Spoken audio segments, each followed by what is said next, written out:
Shalom Grade 5. Welcome back with Christian Education subject. Here, Miss Kalima. I'm so happy to see you again. Well, friends, today we are going to learn our new topic. Today is forgive others, mengampuni sesama. Before we continue our lesson, let's pray first. Okay, everyone, let's pray together. Dear Heavenly Father, we thank you for all your blessing today. We thank you for your love, and we thank you for your protection for all of us and our family. Now, we want to start our lesson. Please be with us and help us to understand our lesson today. Help us to learn from the Bible story so we can learn to love others and forgive others. Thank you, Lord. In Jesus' name we pray. Amen. Friends, tujuan dari pembelajaran kita hari ini adalah yang pertama, kita dapat memahami makna mengampuni sesama. Yang kedua, kita dapat memahami pentingnya memaafkan sesama. Dan yang ketiga, kita dapat menunjukkan sikap yang benar ketika kita mengampuni sesama dan bersedia mengampuni sesama. Best Kid, tema pelajaran kita hari ini adalah mengampuni sesama. Pernahkah kamu bertengkar dengan temanmu? Pernahkah kamu diejek oleh temanmu? Atau pernahkah kamu dituduh oleh temanmu melakukan sesuatu tetapi kamu tidak pernah melakukannya? Atau pernahkah kamu barangmu dirusakkan oleh temanmu?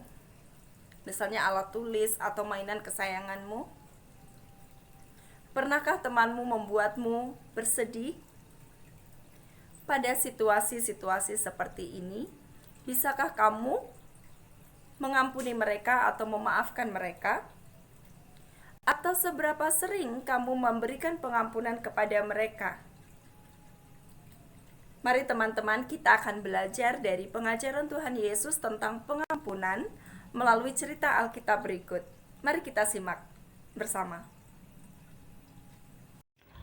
Matius 18 ayat 21 sampai 35 menceritakan tentang Petrus yang bertanya kepada Yesus mengenai hal mengampuni. Petrus bertanya kepada Tuhan Yesus, "Berapa kali harus memaafkan?" Tuhan Yesus menjawab pertanyaan Petrus dengan sebuah perumpamaan. Ada seorang hamba yang berhutang 10.000 talenta. Ini berarti hutang hamba tersebut sangat banyak. Namun karena ia tidak mampu melunasi hutangnya, tergeraklah hati raja oleh belas kasihan. Raja membebaskan dan menghapuskan hutangnya. Ketika hamba itu keluar, ia bertemu dengan seorang hamba lain yang berhutang 100 dinar kepadanya. Namun, hamba yang telah dihapuskan hutangnya malah berkata, "Bayar hutangmu." Ia menyerahkan kawannya itu ke dalam penjara hingga ia melunaskan hutangnya. Raja yang mendengar sangat marah terhadap tindakan hamba yang telah dibebaskan hutangnya. Raja berkata, "Hai hamba yang jahat, seluruh hutangmu telah kuhapuskan karena engkau memohonkannya. Bukankah kamu harus mengasihani kawanmu seperti aku mengasihanimu?" Raja menyerahkan hamba itu kepada algojo-algojo hingga ia melunaskan hutangnya. Raja tidak suka kepada hamba yang telah dilunasi hutangnya. Mengapa? Karena hamba itu tidak mau menghapuskan hutang temannya. Raja telah mengampuninya. Seharusnya hamba itu mengampuni temannya. Raja dalam kisah tersebut digambarkan sebagai Allah. Allah telah mengampuni. Oleh karena itu, kita juga harus mengampuni sesama.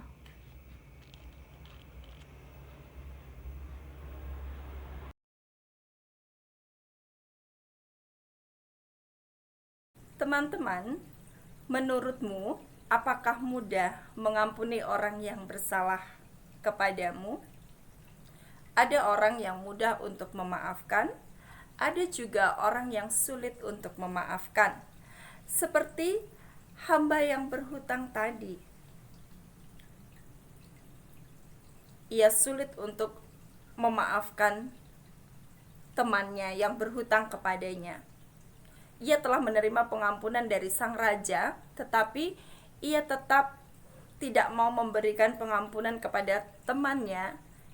Ia malah memasukkan temannya itu ke dalam penjara sampai ia dapat melunasi hutangnya. Nah, sikap dari seorang hamba ini sangat tidak benar, karena dia tidak bisa memberikan pengampunan kepada temannya, padahal dirinya telah menerima pengampunan dari sang raja. Ada banyak hal yang membuat kita sulit untuk memaafkan teman. Terkadang ketika kita mau memaafkan teman, kita merasa bahwa diri kita direndahkan.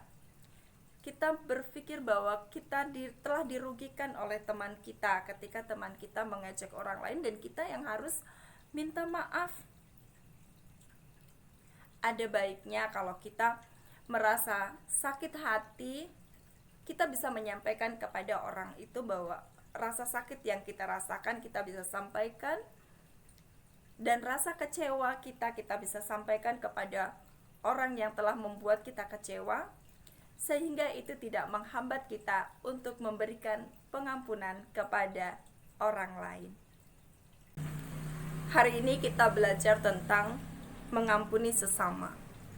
Coba kalau kita berhitung, berapa banyak kita melakukan kesalahan dalam satu hari? Berapa banyak kita melakukan kesalahan dalam satu minggu? Atau berapa banyak kita melakukan kesalahan dalam satu tahun? Jika itu kalau kita hitung dalam bentuk angka, tentunya kesalahan kita sangat banyak. Tetapi Allah adalah Maha Kasih, Allah yang selalu mengampuni. Sebanyak itu kesalahan kita, sebanyak itu juga Allah mengampuni kesalahan kita. Allah memberikan pengampunan kepada kita tanpa batas. Coba bayangkan kalau seandainya pengampunan Allah itu berbatas seperti kuota, ada kuotanya. Tentunya kita tidak akan selamat. Oleh karena pengampunan Allah, oleh karena kasih Allah, kita menerima pengampunan. Oleh sebab itu, Allah mau kita juga mengampuni sesama. Karena kita telah menerima pengampunan dari Allah, kita mengampuni sesama. Kesimpulan dari pelajaran kita hari ini, kita telah menerima pengampunan dari Allah. Allah mau kita mengampuni sesama. Karena pengampunan yang kita terima dari Allah tanpa batas, maka kita juga harus mengampuni sesama.